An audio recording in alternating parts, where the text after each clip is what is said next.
We are back. You said that last time, or I said that last time. Yeah. Well, we are. What did back. you always used to start out our episodes? Hey, everybody. Yeah, well, that's how I that's start out the podcast. No, but that's how I think I used to do episodes too. Probably. It calls. Oh, I love. They changed the color of the. Okay, so that's the beaver Gnawty. That's the model. But they did. Oh, that's such a nice little touch that only a few nerds would get. I guess the kind of people who would download this mod. Irk. Spilled This oil. is the oil water. Should I try going under? Yeah. Let's just explore this whole place. Let's just check it out. See, because this is a big. I remember having a lot of fun playing. This is like the worst part of the entire. I guess we're getting done with this first. I remember playing around a lot in this when Donkey Kong 64 came out. And just kind of playing around with DK Isle. Was this the mine one? This is Gangplank Galleon. This is the like swampy one. This is the level I really don't like. It's so dark and it's like got lightning and rain the whole time. Yeah, it's hard goofy. to see what's happening. The rest of the game, or not the rest of the game, but a lot of the game is kind of bouncy and colorful. Ooh, there's a Mumbo in this one. Oh, what can we turn into? Okay, we gotta figure this Yeah. out. This is exciting. This is the most recent thing that was added to the mod, too. Yes. Some notes. Okay, good That's all it discussion. was. David, what are your top movies of 2019? I saw Parasite and I loved it. No matter how cliche it is, I liked it a lot. Parasite would probably be in my top 5. I'm trying Did I to say think top what else. 5? Did I say top? You said top. Okay, Parasite. It wouldn't be my number 1, but it'd be my top 5. What's your number one? Lighthouse? Yeah. Oh yeah. Definitely. Like that's like no contest. That movie was incredible. I haven't seen it. I want to see it, but It's I'm an like, incredible scared. experience. I watched that movie with my roommate. We just like sat in silence the whole time. Get it out. Watch it on a big screen like this one with the lights off and just get along. Experience what's going on. A24 is the company. It Oh is. my It's the God. moment right now. It is. Did they do Get Out and Us? Was that A24? Yep. Those movies were great. I think so. Especially Us. I liked Us a lot more than Get Out. Uncut Gems, another one of my top ones. And then what was the other A24 one? Oh, Midsummer, which I'm surprised you haven't seen because you really like Florence Pugh. Well, yeah, but I don't like horror. I don't like horror things. Yeah, but I guess it's it's not not- really horror. But It's like gross. It's like- movie. yeah. I don't know. I guess I would call it psychological horror, but it also It much also more, features like dismemberment and that kind of stuff. Yeah, but it's not in like a shocking way. It's in like a disturbing way. Like, Yeah. Hereditary was a lot more. Flashbang kind of thing. Not really jump scare even. It was also just very disturbing, but it was more traditional horror. This is very much a movie that you'd make after making Hereditary. It makes sense. Like experimenting with stuff even more, or Yeah. like the genre even Or more. like I think if you didn't have that big hit as Hereditary, they wouldn't let you make Midsummer. Yeah. Because it also is like people are like we're playing against the horror things by having like a female lead that doesn't get killed, but this like actually plays with that in a way that I haven't really seen other horror movies. Because every horror movie just does. Not, I'm being very generalized here, but so many horror movies are like we're playing with the idea of a woman surviving, and it's like a woman and she's in her underpants for the entire movie with an axe. And it's like you're kind of just doing the same thing. Yeah. This is she's getting back. She's a really good actress too. That's the other thing. She's excellent. Another key to horror is you need really good actors and actors. They don't have to be famous. They just have to be good. But I just saw The Vast of Night recently, and it's like a. Oh, I have 50 already. Have you heard of Vast of Night? No, it's a. So it's like kind of this old school like 1950s drive-in movie throwback kind of. It's like this newscaster or this radio DJ, I should say, and one of his friends who is like really interested in radios and stuff. They like find out manage to like capture this weird radio footage, and then they have to like figure out what is going on, and there's like aliens and stuff, and it's good, Like Mars Attacks? kind of like Mars Attacks, yeah. But what makes it good is that the acting like is very I don't know if I want to say like amazing, but it's like very realistic. Like the dialogue goes really quickly. It's not like a movie that tries to like spell everything out and you have to, and they like tell you repeatedly what something's going on. It's like you have to keep up with what the people are talking about. And That was my problem, which is also one of my top movies of the year still. But that was my problem with Joker. Joker was a much smarter movie, but every time they did something smart, they had to like spell it out for you. Yeah. Because they knew that like little kids and stuff would still be watching it because they like Batman or whatever. I know it was a very smart movie that was very dumbed down. Mm. I liked it though. It was good. Like the director probably had to do some stuff.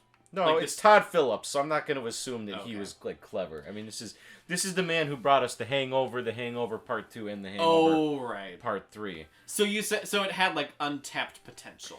I think visually it looks really good, and I think the plot is a really good idea. But whenever something like spoilers.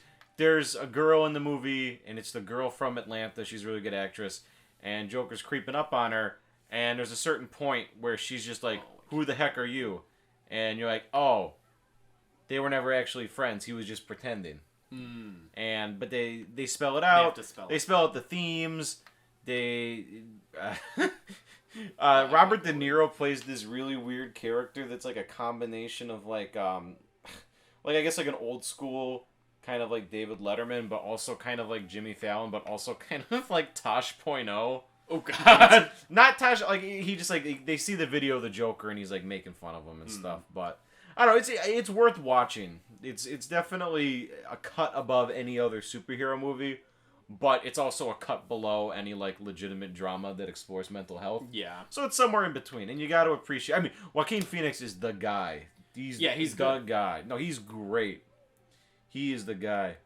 So many movies carried on their performances last year. Marriage Story. Wow, that was really good. Yeah. I watched I watched Marriage Story and The Irishman in the same night. Oh, that's a lot. That was like 6 hours. I was gonna say that's really long. And in that same respect, I guess The Irishman is like a little bit lower on my top. I liked it, but it was like, oh my goodness, this is long. I can't believe it was 3 hours long. It's 3.5 hours. Ooh. It's not. The length isn't really an issue. It's just like, I don't know. It's kind of like watching The Godfather. The Godfather's long. It's got really good acting stuff on it. It just like, I don't know. I felt like a lot of the things in the genre and ideas have been done better in other movies. But again, it was a pretty big feat for what it is. They accomplished a lot. There's a lot of really good acting. Worst movies of 2019. Was Detective Pikachu last year? Yes. I know we saw that. Yes. Detective Pikachu was bad. Aladdin. Oh my goodness. I'm so happy I did not see that. Oh, no, the weird thing is, Aladdin is actually much worse than you would think it is. Like, it's like Beauty and the Beast was like, okay, yeah, whatever. But Aladdin was like, imagine Actively Beauty and the Beast. Horrible. But the singing was so bad. The acting was so bad. Who did? I think the guy who did Lock, Stock, and Two Smoking Barrels and Snatch did Aladdin. What the Guy Ritchie? Yeah. Ooh. And then John Favreau. I didn't see that Lion King. I'm done. I'm canceling Disney remakes. Are you canceling Jon Favreau? Yes. Good. I saw Couples Retreat, so I feel like I have that right. You have the authority. And Nick's made me watch. What's the movie with Chef? No, Chef is good. The Chef Show. First, I've been subjected to watching the Chef Show. Oh wait, why is he all clogged up? I don't think it was like that in the original, was it? No, he's not clogged up. Those are like vents. Oh, I had to watch the Chef Show, which is like Jon Favreau just eating food and talking to like Seth Rogen and Robert Downey Jr. Which I guess sounds kind of charming, but I'm cynical. I bet you can get. Did you get in his mouth? Is there anything in there? I think it's locked right now. Okay, because yeah, in the game that's where the final level was. You can explore the whole fairy island though. There's islands in the back. There's so much to see. I'm gonna get on the because there was a honeycomb that popped up I can fly into, so I'm gonna do that. Oh, nice. Okay. Woof. Zooey. Oh, what's this? Have I gone in here? I don't think so. I don't think so. This is where the toy level is. In Oh, the toy right, one. the toy blocks. Oh, what's this? It wasn't like this in the other one. Maybe it's a puzzle.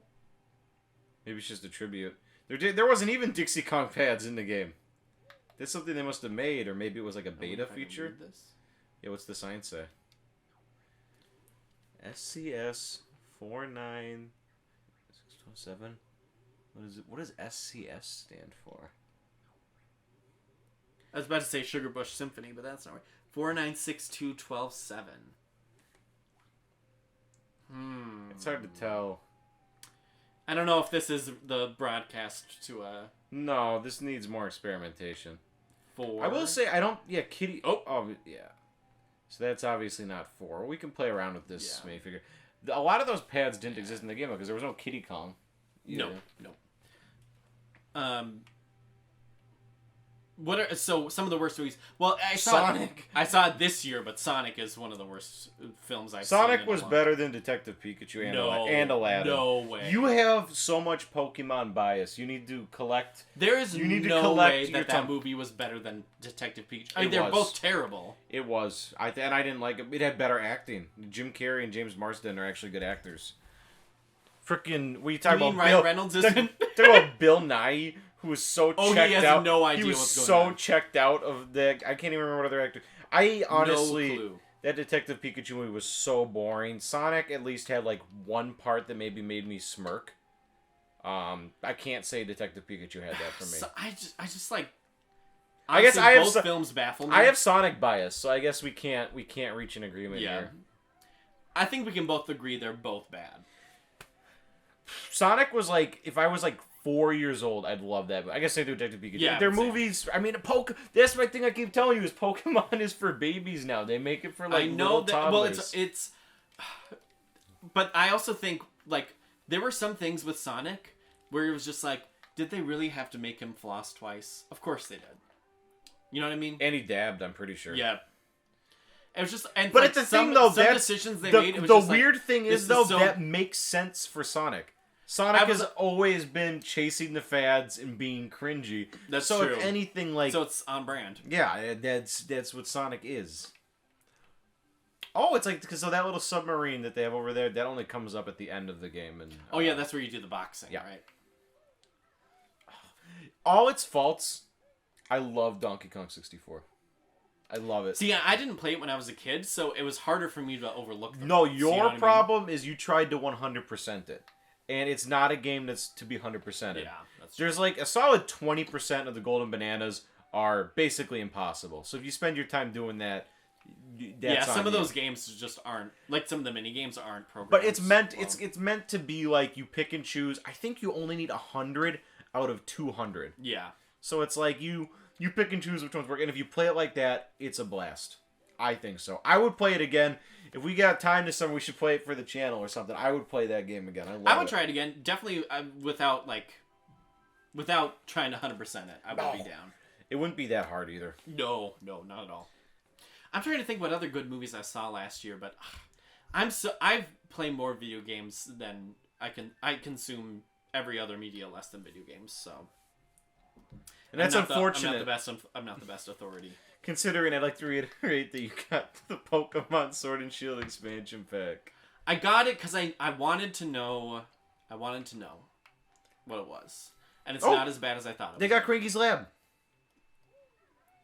Mumbo's Lab. Oh, okay. This is exciting. I bet we don't have enough though. 8. We need 8. That's okay though. Is there any in here? Best shaman in all game. Cannot Banjo Feathered one. No, they didn't change any of his dialogue, it looks like. I was hoping for Even something. if they did though, if they did change the dialogue, like they do a good job of imitating the style of dialogue. In all the other times. That's why they've done it everywhere else. That's why I was surprised they didn't do it. Like, I thought maybe he'd say something about Cranky or Donkey Kong, but it doesn't look like it. It's Cranky's music, not Mumbo's music, though. I really want to see what this transformation is. I wonder if you're going to turn into Donkey Kong. That would be my guess. Ooh. I can't think of what else it would be. There were a couple of levels, though, that I was, like, too big to fit into, so maybe I'll be made into something small. Is this the Aztec entrance? Yeah. That's the problem with Donkey Kong 64, too, is I think, unlike Banjo-Kazooie, I think a lot of the best levels are backloaded, whereas, like, with Banjo-Kazooie, I think a lot... I mean, there's Click-Clack Wood, but the first couple levels are really fun. Yeah. Donkey Kong 64, the second level is maybe the worst level. I really like the Fungi Forest level. Yeah, the Fungi Forest is my favorite. I really like the castle level. Factory level is kind of difficult to navigate, but that's kind of the point. What is the first level? Oh, it's the jungle. Jungle. It's always it's for Donkey Kong. It's okay to make it your first level a jungle. Yeah. He's a monkey and it's the first level. It's well, they have pretty ambitious ideas because it's not really a desert level. It's very much like an Aztec level. Yeah. And the third one isn't just a factory. It's like a demented toy factory. Can you believe I beat... I can't believe I 100%ed that game. No, it's asinine. I know. Why did I do that? Because I think there's some of these that are like almost... I know on the Wii U version... So here's a crazy thing. Is they had the Wii U port. And some of the mini games were balanced with the frame rate lagging in mind. Oh. So they considered the fact that it was lagging and that it kind of went slow-mo and had frame rate drops for the time limits. But then when they did it on Wii U, they had the, just for the Virtual Console, it didn't have the frame rate drops. Oh. So some of the time limits are, if not completely impossible, like, you have to be perfect. There we go. Yeah, you can't get into the ferry. No, maybe you could turn into a banana fairy? Maybe. That's the Fun Guy Forest entrance. Oh, there's a Mumbo token. Is this I want to figure out what we're going to turn into. We need one more. 7. Yep. There we go. I wonder where else we could explore. There is the area with the, I think you can get into that stream, too. There is the area for the jungle level, probably has something. I like that each level kind of has, like, a lobby. Yeah, they kind of did that in Banjo-Kazooie. Banjo-Kazooie. But they make it, yeah. And they have tips and tricks. Oh, please land in the water. Please land in the water. Please. Whoa! Oh, I keep thinking you're going to die and we're going to lose all our progress. Yeah. Oh! Wait! Look who's here. That's cute. Can you say hi to him? I wonder if I can, like, pop him. Hey, Harry. Give us a jiggy.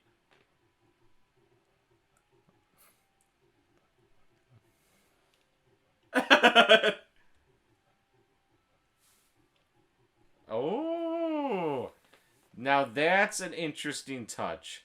So one of the most notorious parts of Donkey Kong 64 is that you have to beat the Donkey Kong arcade game. I bet when you solve that puzzle, you get access to the Donkey Kong Jr. arcade game. So this guy's really playing around with what the fans think and expect. That's super cool. This makes me want to play Donkey Kong 64, and I feel like I might even regret that.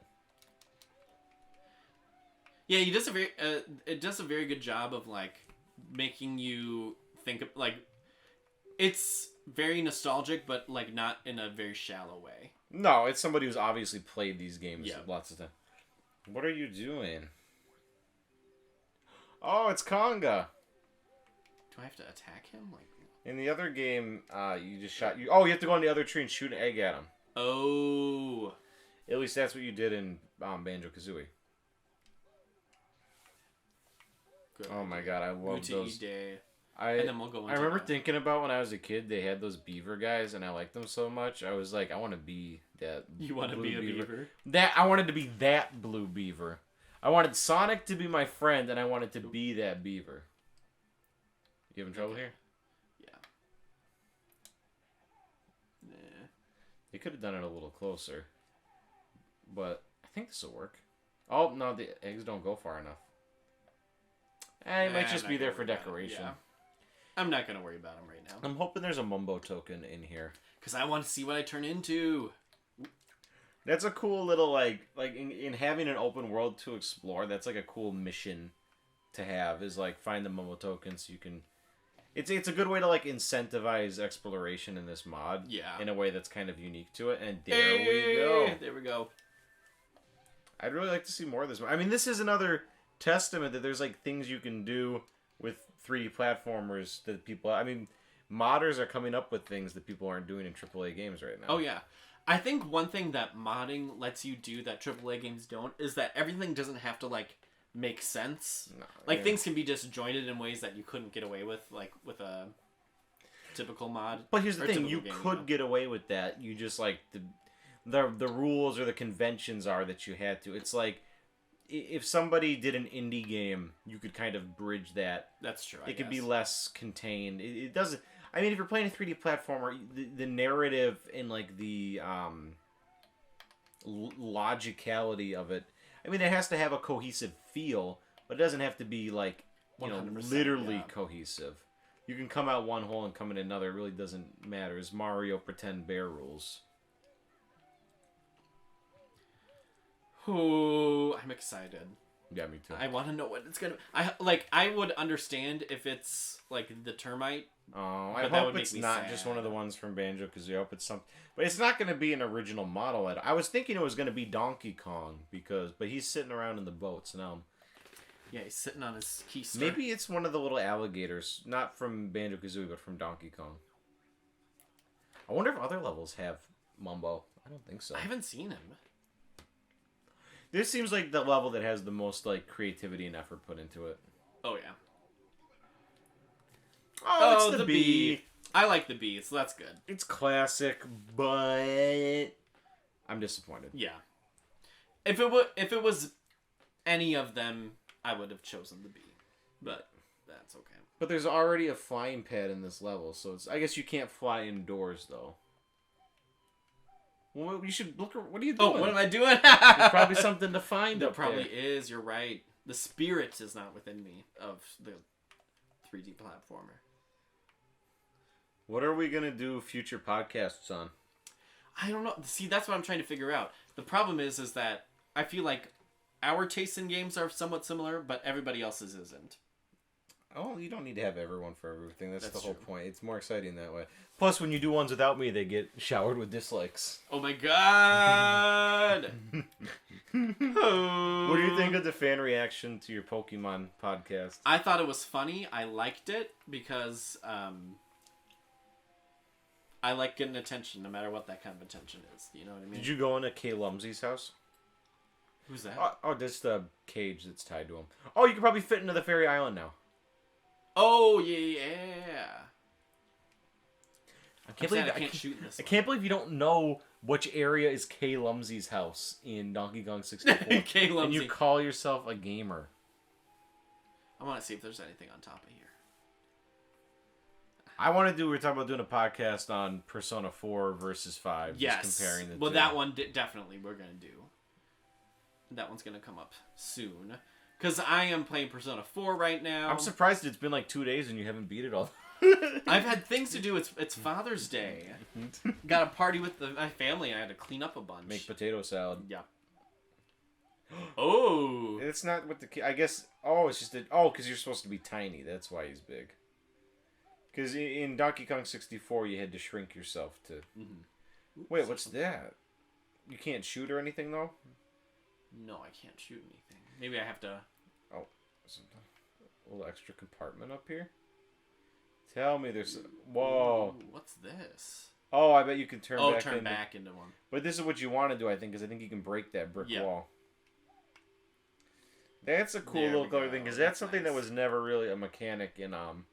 That's an interesting gameplay mechanic that they never utilized in Banjo-Kazooie and Tooie is transforming back and forth to solve puzzles. Yeah. It wouldn't just have to be that simple. You could expand upon it, but you always have to go back to Mumbo or Wumbo or do like kind of specific things to go back, and that's a missed opportunity because there could have been some puzzle solving with that.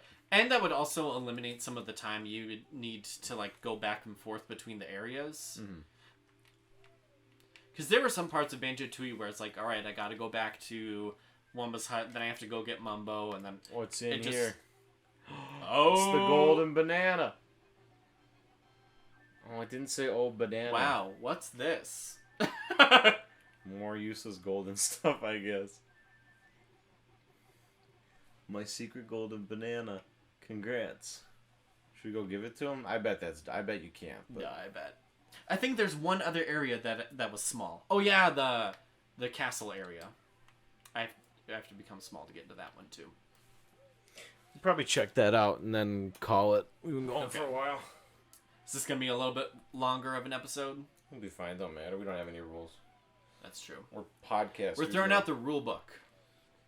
Just like this mod. Do you really think that like we would have gotten more views if we made episodes longer or shorter? I think we have our niche of about 13 to 14 views. Actually, and Matt Star. Some of those podcasts get a lot of views. I'm surprised. The Animal Crossing one got like 70. That's because you paid to shill it. No, I paid to shill the Pokemon one, and that's it. Oh, okay. I might be a sellout, but not that much. I think the first Danganronpa one did too. You look scared. Did well. You just look scared for a second. Oh, I looked scared. It did well. I think it got decent views. I think the other two didn't get very many, but the first one did. Those are great games. They are. I wish I could play... I wish I could forget. I wish I could play them again. That's a game that you can never play again, though. There's literally no point. I wish I could forget it and go back. That was such... That would be my number one media experience last year. Would just be playing through all three of those games and just being absolutely glued to my screen. Oh, and I guess there's some other games like that. Part of it is the mystery nature. Like I remember being pretty into Persona 4 when I played it last year, because it's a mystery. But there's something about Danganronpa that's so like, I mean, it's good, but it's also like cheesy and pulpy. Yeah, and like it's pulpy. Yeah, that's a good word for it. It knows how to demand your attention, and it kind of knows how to exploit you. That's kind of part of it. That's definitely the point of the third one. I so badly I couldn't put it down. It's like I gotta know what happens. Which does not happen in games very often for me. No. Like, I do... what are you talking about? You're the guy who beats games in, 3 days. That's true, I guess. But it's not... But, I don't play games a lot because I'm like... It's not... I'm not invested in the story in the way that I was for Danganronpa. I usually take a really long time to beat games because I get so distracted with other games. I have the Wonderful 101 that I was going to play and I never even started. All I do is just, I play 2 hours of One Piece Warriors every day. Warriors games is the ultimate, just apps. Oh, this is like a Banjo-Kazooie only zone. Warriors games are the ultimate, just completely turn your brain off experience. Totally. I put over 100 hours into Hyrule Warriors, which it did not deserve. Oh, shit. I didn't realize till I played other games that Hyrule Warriors is also in terms of characters and features, the driest. Oh, really? Warriors experience. Yeah, a lot of the other ones have a lot more. I mean, Hyrule Warriors had more emphasis on story and plot than the other ones I played, but nobody cared about that. That was the stupidest plot in the world. I think the characters were done pretty well, but just in terms of content, there was a. Well, I guess I'm not. I never played the deluxe version with the DLC. Maybe I want to now, actually. Travis, another time sink. Insert Jiggy. Oh, I guess it only needed one. Yeah, I'll try coming back. It opened up a thing at K Lumsy's. K Lumsy. That's his name. Travis, if you were a Donkey Kong character, which would you be? The baby. Baby Kong from the third one. Yeah. Or I like the third one a lot. But I also played that one as a kid, so I thought Lanky Kong was really funny because he was a clown as a kid. I thought that was the funniest thing I had ever seen. Did you like that he had a funny face? Yeah. I think Donkey Kong 64 was the first 3D game I played, so it kind of opened up a whole world. Interesting. I think it came with my Nintendo 64. See, and I never played this as a kid, so I didn't feel as much of a kinship to them. I know, he's like a clown. Oh, he's got a little... I don't know. Maybe I gotta come back. Although I don't know if I'm not sure. Whatever. I'm not sure he has to come back. Yeah. I think we've seen DK Isle. Yeah, I want to try out we should try out the Bomberman one. Yeah, I'll probably check out one more. I have no idea what that one is gonna be like. All right. Peace.